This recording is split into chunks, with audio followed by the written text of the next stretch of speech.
Évangile du 3 avril selon saint Jean, le chapitre 18, les versets 1 à 19. Écoutons.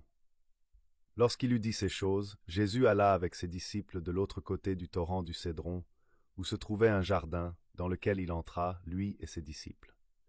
Judas, qui le livrait, connaissait ce lieu, parce que Jésus et ses disciples s'y étaient souvent réunis. Judas donc, ayant pris la cohorte, et des huissiers qu'envoyèrent les principaux sacrificateurs et les pharisiens, vint là avec des lanternes, des flambeaux et des armes. Jésus, sachant tout ce qui devait lui arriver, s'avança et leur dit « Qui cherchez-vous » Ils lui répondirent « Jésus de Nazareth ». Jésus leur dit « C'est moi ». Et Judas, qui le livrait, était avec eux.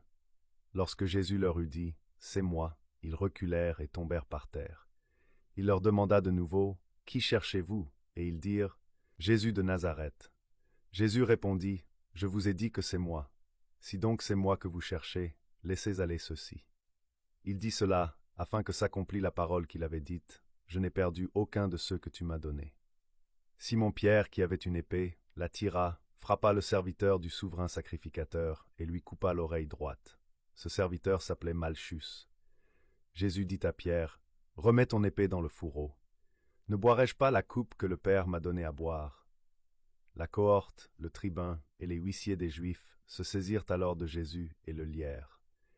Ils l'emmenèrent d'abord chez Anne, car il était le beau-père de Caïphe, qui était souverain sacrificateur cette année-là.